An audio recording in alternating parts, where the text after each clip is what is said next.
Welcome to the Nick and Nick podcast. This podcast is sponsored by Royalty Roofing and Siding. Crown your home and your commercial property and then wrap it with royalty. Today we have a guest on the podcast. Her name is Brooke Nuneviller, outside hitter for the Omaha Supernovas. Thanks for being here, first of all. Yeah, thanks for having me. Been really looking forward to this conversation, so you can just relax. We're just going to dialogue a little bit. What we want to do is we want to talk about the Heroes Night that's happening this Thursday at the CHI when Omaha takes on, they welcome the Dallas Pulse back. It's going to be a great night of volleyball, a great night honoring the local heroes in the community. So we're looking forward to that night. But before we get into that, is it okay if we put you on the spot a little bit? Most of us know you, about you on the court, but we don't know much about you personally. So I want to take just a few minutes and put you on the spot and get to know a little bit more about you personally. Okay. You have good with any that? specific questions? I do. Okay, let's you go. ready? Yeah. And they're easy. There's no wrong or right answer. You can just share whatever comes to mind first. And the first one is, what's your favorite vacation spot? Ooh. Because you've been around the world, right? I've seen Yes. some of your Instagram posts and things like that. So I think I'm at 19 countries Okay. right now. I've been all around the U.S. too, but oof, that's such a hard question. Well, if you ask me my favorite everything, it's hard for me to pick. okay. But I would say favorite anything? like favorite color, favorite Okay. food. I'm like, oh, there's so many. Right. There's so many good places. But I would say, Where all have you played? okay. I've played I played professionally in Turkey Okay. for 5 months, but we took a European tour when I was in college at the University of Oregon. We went to Austria, Czech Republic, Slovenia, Oh, you've been Italy. everywhere. Played there. And then I've also played with the USA team, both like youth, junior, and senior team. I've played in Mexico, Dominican Republic, Puerto Rico, Brazil, Argentina. I think that's it. So it's hard for you to pick a specific. place. Well, then let's go with this. Are you more of a beach or a mountain? I always look for like Because you're from Arizona, Yeah. right? Okay. I really like everything. I love just new experiences. I would say I probably lean more towards the beach when I'm looking at vacations, but like I love mountains. I think living in Oregon, we just had the most gorgeous mountains, especially in the winter time. Like the snow caps were Right. beautiful. Switzerland is probably one of the favorite places I've Okay. ever traveled to. I didn't play there. Beauty-wise, in terms of the mountains and the. Just amazing. Yeah, the scenery is unlike anything I've ever seen. And then I've also been to Fiji, and that was beautiful beaches. I would say Prague and Paris are two of my favorite cities. But I love everywhere. I Yeah. really just love experiencing different cultures and just. Obviously, you do a lot of traveling. Yes. That's yes. When I tough. can, whenever Right. I can. Yeah. So let's go to the next question, if you don't mind. This is still on the spot, so we're still getting to know you. Give us in a one-word phrase, what one word best describes your on-court personality and your off-court personality? In one word, because I got mine from the outside One looking word in. or Yeah. one- okay. One word. You can give me a phrase, whichever one. A phrase. On the court, I definitely would just say like a competitor. That's what I was gonna say. Yeah, just really like energetic, gritty competitor.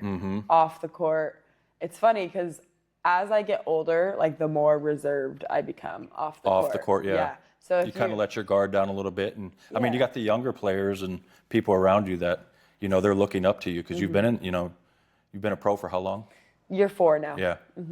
Yeah, which is funny. I still feel like a rookie sometimes, but I'm like, I'm 26 now, so we're not that 22-year-old out of college. But yeah, off the court, I'm pretty reserved. Like it takes a while to like crack open my shell, but I'm not afraid to do that. I just think I'm like I like to listen to people. I like to take in my environment before like I really open up.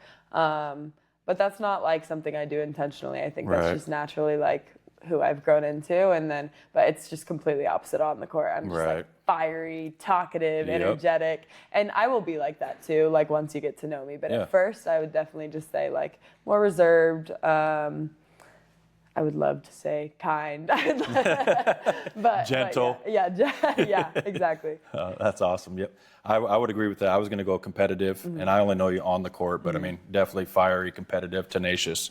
Also, you're a closer on the court. I mean, that's a rare talent and a real skill to possess. But then off the court, obviously, reserved is I think that's good. So is this comfortable for you? Yeah, I love communicating with people, honestly, just getting to know people. I think you can take in things from every single person that you meet. And so I always enjoy doing that, especially like you're on a plane, you're traveling, people are talking like, oh, what are the supernovas? Like I love starting a conversation and getting to know them, but also just like spreading the word about volleyball. And that's what I enjoy about doing with the podcast here, because you actually get to dialogue with people on a personal level, and sometimes it turns into an intimate level that they're not necessarily, the way that we have it set up, we're just having a conversation, we're letting the audience in on it, so it kind of takes on a little bit of a different spin. But yeah, so in one word, let's go this way. What if you were not a professional volleyball player? I'd be really good at this. Ooh. I would love to say cooking. Like I would love to be a chef. Like dream job. I would love to go to culinary school. I'd love to open up a very organic, healthy cafe / coffee shop. Okay. I think like outside of volleyball, the things that I really enjoy are like just things that help my body, whether that's like nutrition and like cooking and finding different ways to help in that way, or it's finding an activity, whether it's hiking, yoga, Pilates, just like bettering my body and like seeing what different things I'm doing affect it. Yeah. So along those lines, let's go with, so I know you're disciplined with your nutrition. Not today. I just ate is this a confession? I just ate some cookies and Reese's before I got go. here. I was like, this is like early boyfriend's Valentine's Day gifts. I like cracked into them. I was like, okay. But now tomorrow, yes, you were back. Since you mentioned the B word, do we need to get into that? No, it's new, but he's the best. Okay, we'll stay out of that then. But do you lean on not today, but on any other day, do you lean towards a specific nutrition or eating, whether it's vegan, carnivore, keto, Mediterranean? I know you're disciplined in your approach to nutrition and exercise and overall wellness. There's a couple words like I would like to say that I look towards. I would say I don't know the exact. I think pescatarian's technically like just only fish, but I haven't really eaten much red meat for the past like more than a decade now, probably like 12 or 13 years. But the last few months, I actually tried it for the first time in that time span. Where did you eat the red meat? Was it from Nebraska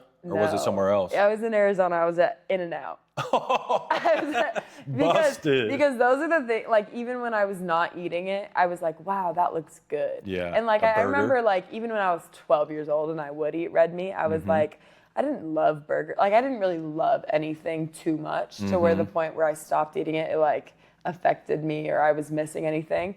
But like that was one thing where I was like, I want to try that. And so that was the first thing I tried. It was pretty good. But I've tried like I went to the Brazilian steakhouse here. I think it's called Terra Gaucha. Yeah. Like I tried some of the red meat there and the steaks and the fillets and like it was good. It's just not your jam. Yeah, it's not for me. And I'm sure I'll keep trying things. Like now, I think I just hated like going to a restaurant and being like, wow, this is the best thing I've ever had in my life. And it had like pork or beef in it. And I was like, oh, I don't eat it. I hate that. As such a foodie, I'm like, I want to try it. So now I would be willing to try it. But so you mentioned pescatarian. What is it? I think that's just excluding like all land animals basically. So you're just eating fish. But I do, even for the last 10 to 12 years, like I've eaten turkey and chicken and things. So you've expanded your palate a little bit? Yeah. But I mean, a good burger, I hear you. It's hard to turn that down, especially if it's In-N-Out. Yeah, it's pretty, In-N-Out's good. But I would say like paleo is something that I try, like when I'm being really good, that's pretty much excluding just like any processed grains or sugars or like trans fats or things. Where did you get that discipline from in terms of your approach to nutrition? Is that something that because of a condition or something you were brought up into in terms of eating that way? Neither, actually. It was really between like my sophomore and junior year of college. I'd never failed so much in the sport of volleyball after my sophomore year at the University of Oregon. And that was the first year that I transitioned. So I was always an outside hitter for high school and everything. And then my freshman year at Oregon, I was only a libero for the first time ever. That's crazy to even think of. Yeah, and then... Did you hit a growth spurt between... No, I was always just a steady grower. And then my sophomore year at Oregon, they transitioned me back into an outside hitter. And that's probably like the most out of shape I've ever felt in my life. And so I think like after that year, like I didn't perform super well, and I was just really like wanting to make a change like in my body and my physicality. And so I worked really hard in the gym, and I ate super well, and I just experimented with my diet a lot. And I would say like I was pretty strict for probably 3 years, like 2 years really strict, and I definitely saw a difference on the court. I mean, I jumped 5 inches higher like in a year, and I mean, I just really tried to like see what was best for my body. Yeah, and it seems like you got it figured out now. Yeah, for the most part. I mean, I try to be like, because not all crazy. things work for everybody, right? I mean, there's no right or wrong way to do it. It's just a matter of figuring out what your body type is and superimpose whatever, plan that works best for you. Yeah. To get the outcomes that you desire. Yeah, exactly. And for you, I mean, with the number of reps you're taking and the high performance, I mean, I can only imagine how much, nutrition plays in that. But yeah, for sure. But you mentioned Oregon, graduated from Oregon. Did you actually get a foodie degree or? No, I actually, so many degrees. Undergrad was business marketing, and then I minored in Spanish. And then since I got an extra COVID year, I was able to get a master's, and I got a master's in management, entrepreneurship, and journalism. So completely separate. Yeah. But do you foresee using any of that in any way, shape, or form in the future?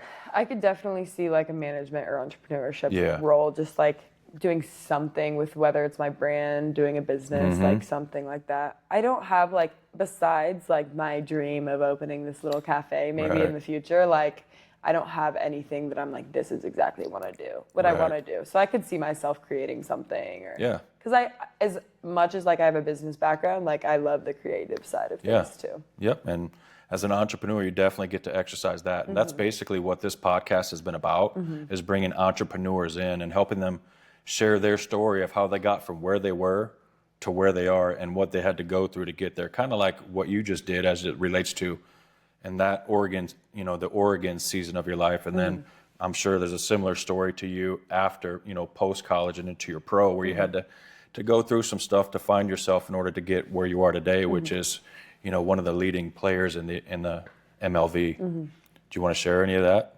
I would just say like, it's honestly what I've learned is just like consistency is like the most important thing. And I think like I've really done in terms of like food or exercise or whatever that is, I've been on both extremes where I'm not doing anything and I'm doing way too much. And so it's just like finding that consistent, manageable balance. And whether it's like with that or whether it's on the court or whatever you're doing. With exercise. So I think like the people that are most consistent in work ethic and just what you're doing both on and off the court are the most successful. Being able to stick to it, no matter what the situation or circumstance is, you're doing the right thing. You just sustain it over a long enough period of time. Eventually, you're going to get the results and the outcomes that you desire. So in that, what would you say is your signature strength or your gift?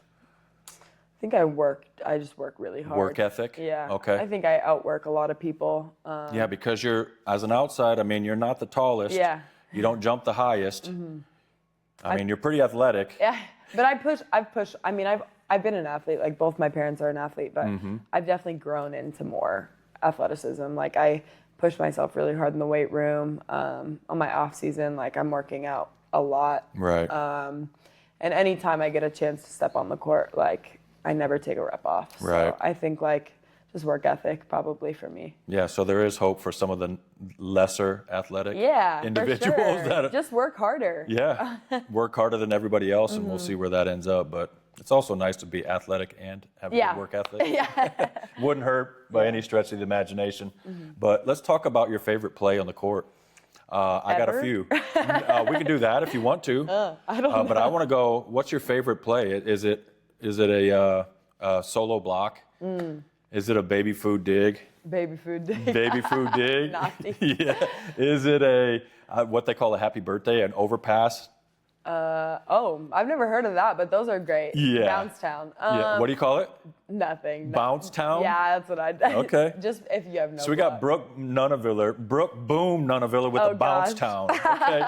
Have you coined that? If not, I might rob that. I mean, everyone now in Nebraska says that. It's funny because we were at this kids clinic and we had these different courts, and someone left my court and came over to like one of our teammates and was like, I'm going back to Brooke Boom's court. It was like, it's the funniest thing. But Brooke Boom from Bouncetown, huh?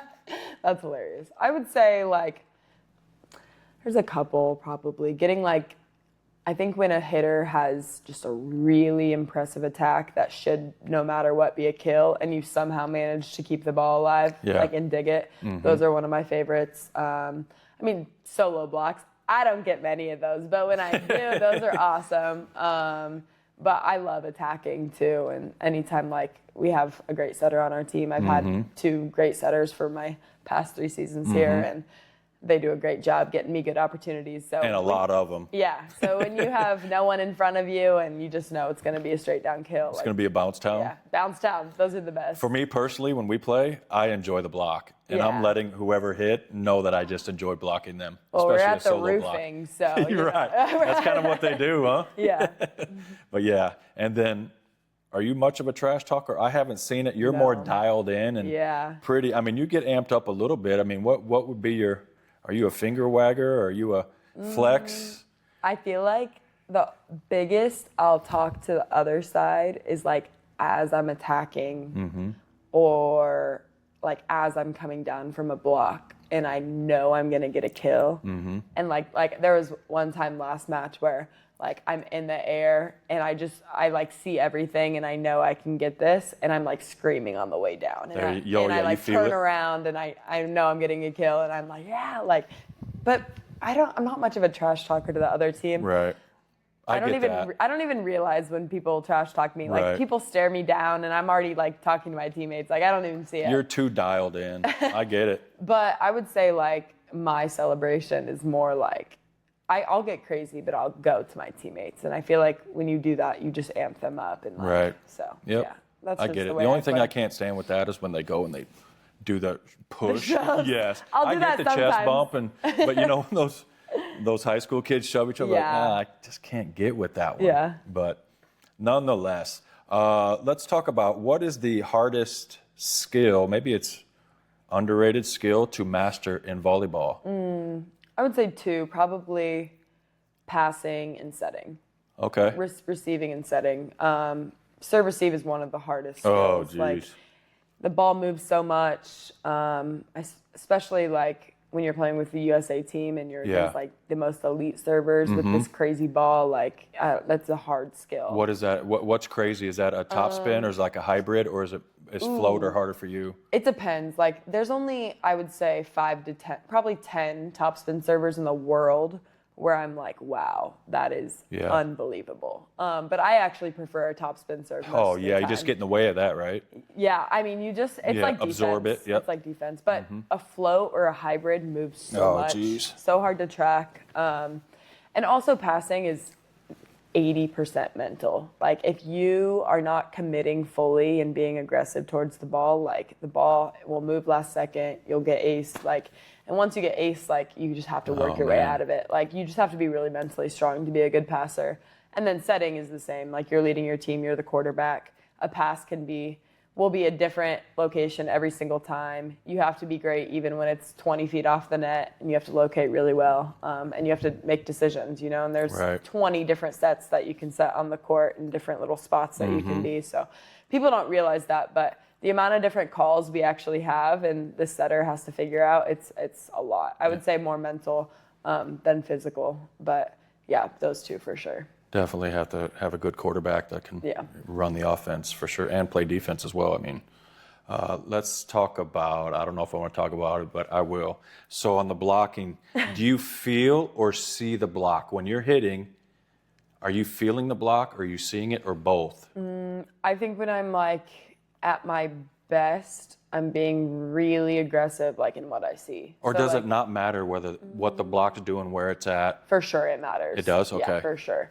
But you have to be, like, really good in your peripheral vision and your timing and where you're attacking the ball. You always want to keep it out in front of you. And as soon as it's behind you, like, you can't see you got anything. nothing. You're right. Yeah, so that's the whole point to contact up here, so you can see the ball here and what's going on here. You can see it all. And then just take big rips at their hands or around the block or whatever it is. Just go for it, cut it loose. But you've been also using some of your shots there too, which have been effective for you. It's been good to see. I think like if you have a lot of power and you have deception, like, and you can tip it, like it keeps the defense just guessing more. Yeah, that's good answers. While you were rolling up, I think I heard you jamming on the radio. Oh yeah. Was that you? That I'm sure was me. Okay, well, what are we jamming to on the way here? I was listening to a Dove Cameron song, Do I Want to Know? Yep, it was pretty good. I just like discovered it, and I'm a Dove person. Cameron, do we need to sing this so we can relate to that? We are not going to sing We are this. not singing? We are not going to sing. Okay. But I love to sing, not live though. Okay. That's another fun fact. I love music and things. But no. I listen to everything. Country, rap, hip hop, pop, R&B. Like, I'll mix it up. But I'm someone who, like, whether it's TV, songs, or something, if I hear something and I really like it, or if I see something and I really like it, I could watch it or listen to it over and over and over for like days. Yep. It's Until you great. get sick of it? Or do Until you I never get sick of it? And I'll get sick of it, but then I'll still listen to it, but like one out of every like 20 songs instead of every time. Right. So I got to ask you this, because I sing in the shower, and usually more so lately it's been thank you, Lord, for this hot water after our hot water heater went out. Yeah. What's your go-to shower song? Ooh. Is it more Whatever's country? in my head. Is it country? Country though, yeah. Country and R&B are things that I like to sing the most. Give me something I would recognize, and maybe I'll sing it. I want to hear this. What do you want to hear? I can give you some country. Lipstick let her cross the mirror this morning, says goodbye. She left without warning. Your turn. Whoa! I don't know that song, but no. That's old Brooks and Dunn. The first thing that came to mind was like Darius Rucker, like Wagon Wheel or something. Man. Yeah. And then also, I mean, he's iconic. He got to cover 2 different genres and was a lead in both of them. But yeah, that was pretty impressive. You will not It's be your hearing turn. that. Nope. Okay, we won't play that game. We'll get off the spot then. How about a great segue to get off of the spot? But thanks for playing that with us. Yeah. I mean, it's been fun. What does it mean for you? Let's get into the the Heroes Night that's happening this Thursday, where we honor the heroes in the community, the brave men and women that serve us and allow us to do the things that we get to do. What does it mean for you personally to be a part of a franchise or an organization that is participating in a night like that? I think this will be the 3rd year that we're doing this. You're probably not a part of the actual ceremony, what happens during and probably not even aware of it. But what does it mean to be a part of a franchise that honors those that serve us so that we can do what we do? I know, it's amazing. I think those are the things, like, especially in a professional sport or as a professional athlete, like, you're tired and you get in the gym and you're like, oh, we're practicing again. And you just have days like where you don't feel the gratitude as much. But I think like the things that keep me like very present and like grateful every single day is, one, being in front of an organization or a part of an organization that honors our community so much. And the Supernovas have done just like an incredible, fantastic job ever since day one. And that has been reciprocated by the community. Exactly. I mean, I'll be honest with you. I went to my first love match when Omaha played Austin, I think, a couple days ago, or maybe it was last week. And it was totally different. It was like the community was not necessarily, there wasn't this reciprocal relationship between the organization and the community. It seemed a little bit, it was just different. Not that one's right or what's wrong, one's wrong. They're just different in their approach. And I really appreciate the way that the Supernovas and the community are interfaced. They're integrated, and they're one. And it shows in the attendance. Yeah. I mean, it shows. It's unbelievable, actually. I mean, they did such a fantastic job.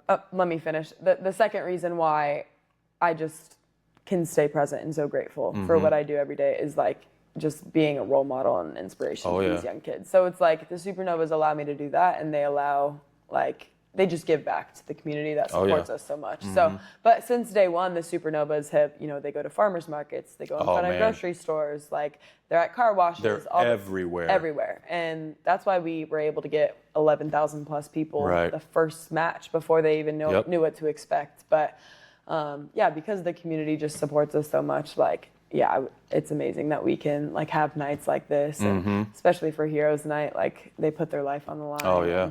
It's pretty amazing. And I have people that are in the Army overseas right now. So just having nights like this. Me too. Yeah. I have a son. So we got Mason, Cooper, and then our youngest son, Jackson. He's actually an air rescue swimmer on the Abraham Lincoln aircraft carrier that's now in the Persian Gulf. So yeah, this one kind of hits a little bit different for us. Yeah. Especially when you do the patriotic stuff at the game, which they do. And if you haven't been to a Heroes Night, get there. It'll be a moving experience from an audience standpoint. But yeah, you mentioned it a little bit. If it wasn't for who, I wouldn't be where I am today. Who would you put in that blank? If it wasn't for my mom. Okay. Yeah. Are we gonna go there? Yeah. No, I've seen her. I don't think I've met her, but I've seen her. Beth. She comes. Yeah, she'll be there. She's gonna be here Thursday? Yeah, she will. Oh, let's go. No, she will. I mean, she comes to 50% of the matches that I play, and she's from Arizona, so we don't have any matches in Arizona, but she will come to half of them, and anyone that she's able to. But no, both my parents, but she's just been around my career for so long. She was my assistant coach and my head coach through club, and so she knows ball. Oh yeah, she coached at the University of Arkansas. Oh, she wow. was an assistant coach when I was born, and then she also played at Arkansas State. Oh wow. Yeah, so she's been around it. But my dad had to. My brother played, so it's a volleyball family. But no, she, like you said, like I'm not the tallest or most physical outside hitter, and I think like she just pushed me so much. She was like, you know what, if you don't have these physical gifts that a lot of people and a lot of the top players are blessed with, like you have to have every other intangible in the game. You have to be the hardest worker on the court. You have to be the best teammate. You have to be the most energetic. You can't ever be a player that lets the ball hitting the ground without making an effort. So no, she's incredible. And the amount of support that she's given me, it's just been unsolicited. And I mean, she would come to every college match she could, and now she's here every time. So yeah, she's amazing. That's awesome. So definitely Mom. Shout out to Mom, your hero. What message would you say to, obviously you won't be a part of the honoring of the heroes, what message would you say to the heroes as it relates to that night, since you won't be able to express that to them? What would you want to say to them? Yeah, just thank you guys so much for everything that you do in this community. I think from the day that I stepped foot in Nebraska, I've just felt like I belong here, and I felt like a part of the community. And I think you guys are like the forefront and the runners that, keep us going. And you put your life on the line, as I mentioned before. And just so grateful. I think you guys get taken for granted way too much, and we forget about you. And this is the night that we get to honor you, because we couldn't do what we do without your help. Good job. That was awesome. That almost looked like it was rehearsed. But you're a hero to many as well, as you know. So along those lines, what inspiring message would you share with those people, those kids, those volleyball players, those individuals that you're their hero? Brooke Nuneviller is their hero. You know what I mean? Yeah. Because it's legit. Yeah. What inspiring message would you give them? I mean, I was told so many times that I couldn't do something in my career, like I couldn't be an outside hitter at the next level, at whatever level it was, whether it was high school to college, college to pro to national team, whatever it was. So I think like I've just worked my booty off every single day. And I think like the only person that can tell you can't do something that should matter is yourself. Truthfully, like anyone, the whole world could tell you can't do something, and as long as you believe that you can, and as long as you put the work behind your words, you can accomplish whatever you want. So I think really just don't let haters or anyone get to you, and don't let people's opinions influence you. As long as you just have the work ethic to do what you want to do, go after it. And believe in yourself. And have a good, powerful, strong mom that's in your corner that is affirming you every step of the way, or dad. And not all people have that. So, sometimes it has to come from yourself. And as long as it does, like there's so many videos of inspiring people out there. Luckily, people can come to my matches and watch me and my teammates play, and they can say, I can do that, or I want to do that someday. And you can. Right. That's awesome. Thanks for sharing that with me. So in closing, can we talk a little ball? Yeah. It's been a little bit of a up and down first quarter of the season for the Supernovas. Where do you feel like the Supernovas are at right now? I feel like they're You guys have won the last 3 in a row? 5. 5 in a row? 3 on the road? I can't remember. Yeah, it was road, home, and then 3 on the road. But you've been balling out after a little bit of an up and down beginning of the season. Where would you say the team is at? I think we're just finding our stride and our rhythm and consistency. Yeah.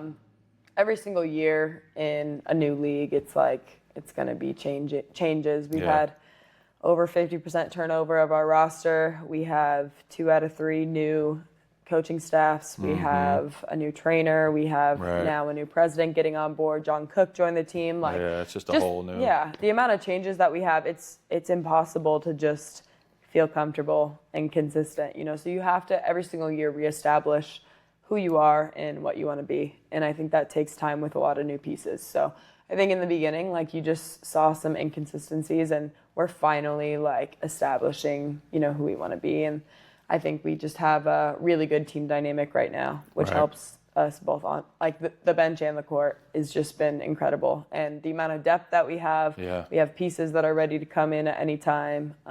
So I just think we're finding that, and we've gotten into a good consistency. Good. And I think the health of the team makes a difference. As we cover the MLV, we look at some of these teams, they're starting a different lineup, every other match because of injuries and things like that. And so far, so good as it relates to the Novas. Do you want to speak to that? Yeah, I mean, we're definitely a little beat up and bruised. Yeah. I mean, as any sports team is, but nothing very major. I need some wood around here somewhere. But there you go. That's LP's smart side behind you. But yeah, we always pray for the health of everyone, and both on our team and off of it. But we've been probably more fortunate than some other teams have this year. And but honestly, everyone on the bench is ready to step in at any time, and they're going to be able to, and every single person on the bench can make an impact or on the court. So I'm sure you'll see every single piece out there for the rest of the season, and you'll see different players shine in different moments. Yep, going to need everybody in order to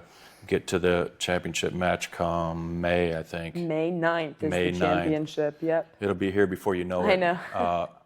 We asked Nati this yesterday because they're coming to Dallas or they're coming to Omaha, and we're going to play them on Thursday. What's it going to take from your perspective for you guys to come out on top as we face the Pulse on Thursday? They're super talented. They're pretty young, but just really, really talented and physical. I think what we did a really good job of is we just had a really good reset button. Didn't really matter what happened in the past. We stayed present every point. We didn't let runs get to us or just a crazy kill or whatever it was. And I think what has been a really big game changer for us has been our serve. That's exactly what she said, was the serve and pass. Yeah, I think we beat them in that aspect the last time we played them. We served them really, really tough, and it allows our defense to set up so much easier when they're out of system. And so if we can do that again, I think that would allow us to come out on top much easier. Yeah. But like I said, they're going to be talented. I'm sure they're going to play better than they did the last time. It's hard to sweep a team in this league. And so, yeah, we're going to have to play some good volleyball for sure. Yep, it'll be fun. Can't wait for Heroes Night on Thursday, February 12th at the CHI at 7 p.m. It's going to be a great matchup, too. I'm expecting a good match between the Dallas Pulse and the Omaha Supernovas. So I really want to thank you for being here. This was enjoyable. Yeah. It was fun for me. Yeah, I see you around all the time. I know. We don't get to talk. We've never been having much of a conversation, but it was good to get to know you a little bit. And but thanks for being here again, and we'll see you next time, and good luck on Thursday. Awesome.